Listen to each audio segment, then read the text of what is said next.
ETF index mutual funds నేర్చుకుని stock మార్కెట్లో రాణించాలనుకుంటున్నారా? వెంటనే ఈ నెంబర్కి కాల్ చేయండి. నమస్తే అమ్మా. నమస్తే అమ్మా. కత్తి చెయ్యలేని పని కలం చేస్తుందంటారు. అవును, ఇప్పుడు ఈ రోజుల్లో కలం కత్తి కన్నా కలం బలమైంది అంటే బలమైంది. చెప్తాం కదా. మాట చేయగలుగుతుంది అంటారు. అవును, దీన్ని మనం ఎలా తీసుకోవాలమ్మా? కత్తి చేయలేని పని కలం కానీ ఒక మాట కానీ ఏ విధంగా తీసుకెళ్తుంది? కలం అంటే రాసింది, ఆ, మాట అంటే నోటితో, రెండు ఒకటే కదా, మాటే కదా. అంతే. అంటే భాష అన్నది ఉన్నట్టయితే చాలా మంచి పని చేస్తుందమ్మా. మాటలు కలుపుతాయి, విడగొడతాయి. కరెక్ట్. బంధాలు కానీ అనుబంధాలు కానీ రాజ్యాలను కానీ కలపగలిగింది, విడగొట్టగలిగింది మాటే. రాజ్యాలని కూడా కలిపినటువంటి మాటలు ఉన్నాయి, రాజ్యాలను విడగొట్టగలిగినటువంటి మాటలు ఉన్నాయి. ఒక్క మాటతో రాజ్యాలు విడిపోతాయి. మనకే పెద్ద పెద్ద ఉదాహరణలే ఉన్నాయి కదా.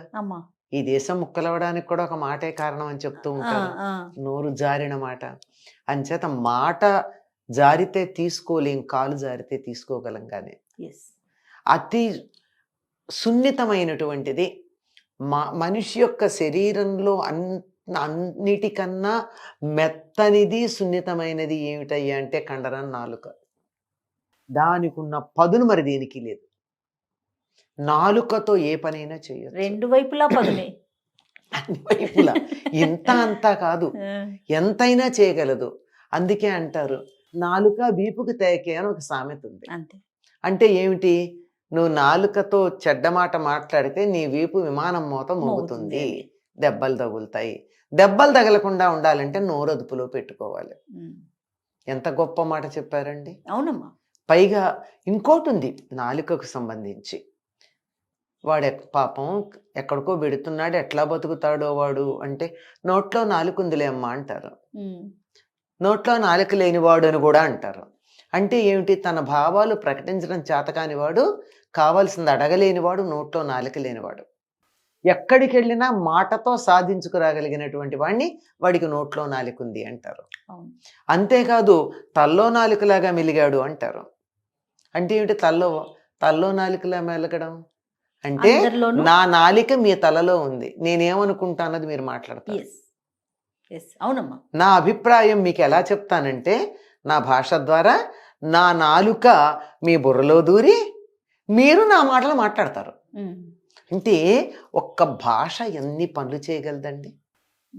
మాటతో ప్రపంచాన్ని గెలవచ్చు, మాటతో కోటలు దాటచ్చు, మాటతో చేయలేని పని లేదు. భాషని మించినటువంటి ఆయుధం మరొకట్లేదు.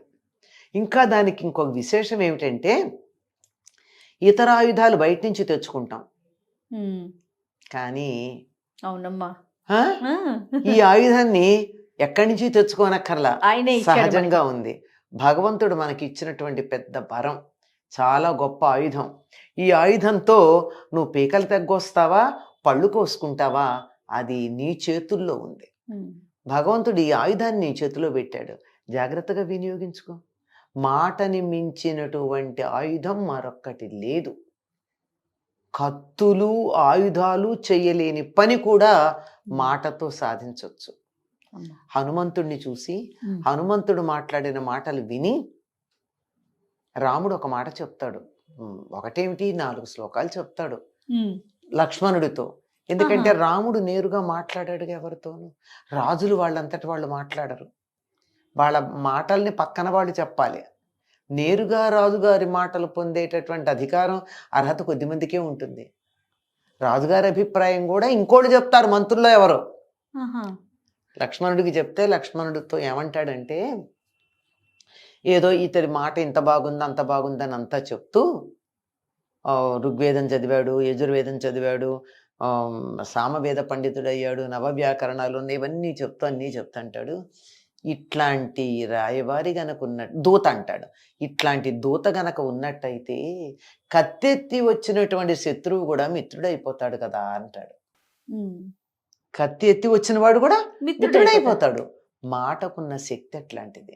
ఏ సందర్భంలో అమ్మా? హనుమంతుడు మొట్టమొదటిసారి రాముడికి పరిచయమైన సందర్భంలో.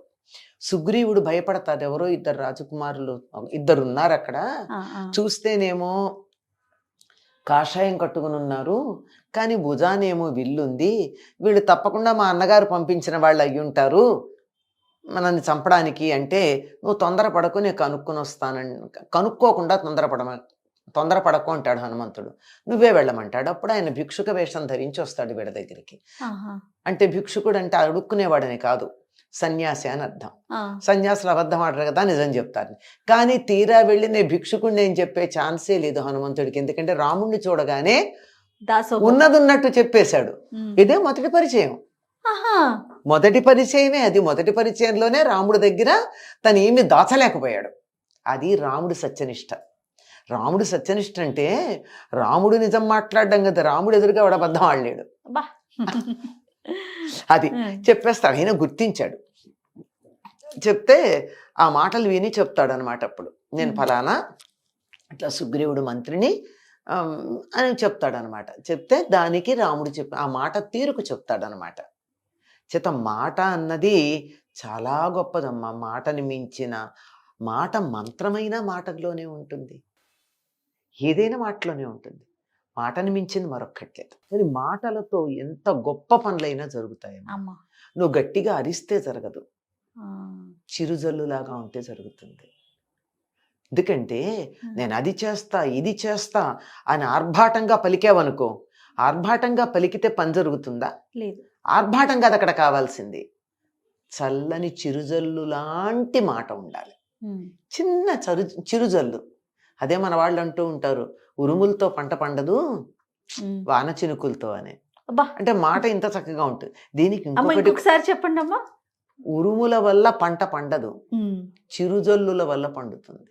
చినుకులు ఇలా జిల్లుగు పడిందంటే చల్లని మాటకు పండుతుందే తప్ప ఊరికి కత్తిపుచ్చుకుని వెళ్ళి పంట పండు అంటే పంట పండుతుందా అండి? నీళ్లు చల్లితే పంట పండుతుంది. ఓ విత్తనం దగ్గరికి వెళ్ళి నువ్వు మొలుస్తావా మొలవ్వా అంటే మొలుస్తుందా? ఏమనొద్దు, నీళ్లు చల్లు. దీనికి ఒక మాట చెప్తారు, ప్రార్థించే పెదవుల కన్నా పనిచేసే చేతులు మిన్నా అని.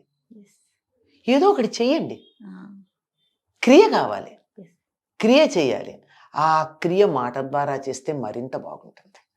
అసలు కొన్ని సందర్భాల్లో ఒక ఓదార్పు మాట మనిషి జీవితాలని మారుస్తుంది. అవునమ్మా. చచ్చిపోదాం అనుకున్నటువంటి వాళ్ళని ఒక మాట మరణం వైపుకు వెళ్లకుండా మళ్లించగలుగుతుంది. జీవిత మార్గాన్ని మారుస్తూ ఉంటుంది. ఒక దారిలో వెడదాం అనుకున్న వాళ్ళు వెంటనే మరొక దారిలోకి మారిపోతూ ఉంటారు. పెద్ద పెద్ద యుద్ధానికి బయలుదేరినటువంటి వాళ్ళు కూడా వెంటనే సాత్వికులైపోయి పరమ భక్తులైనటువంటి వాళ్ళు ఉంటారు. అందువల్ల ఎంత విలువ. మాటని మించినటువంటిది మరొకటి లేదండి. మాట ఒక మంత్రం. మాటని మంత్రంగా మార్చుకోవడం వేరు, అంత మార్చుకోలేని సందర్భంలో కూడా మాట మంత్రంగా పనిచేసే సందర్భాలు ఉంటాయి. జాగ్రత్త, చాలా జాగ్రత్తగా, పొదుపుగా జాగ్రత్తగా వాడుకోవాలి మాటని. చాలా పొదుపుగా వాడాలి. అలా పొదుపుగా వాడినప్పుడు దానికి శక్తి ఎక్కువ అవుతుంది. బడబడ వాగే వాళ్ళ మాటల కన్నా అప్పుడప్పుడు ఒకటో రెండో మాటలు మాట్లాడే వాళ్ళ మాటకి ప్రభావం ఎక్కువ ఉంటుందమ్మా. అవునమ్మా. వాళ్ళు మాట్లాడేది ఒక్క వాక్యమైనా ప్రభావవంతంగా ఉంటుంది, చాలా తీక్ష్ణంగా ఉంటుంది, చాలా గొప్పగా ఉంటుంది. అద్భుతమైన విషయం అమ్మా. నమస్తే. నమస్తే అమ్మా. మాట యొక్క శక్తి మామూలు కాదమ్మా. అంతేనమ్మా, అదే కదా. నమస్తే. నమస్తే.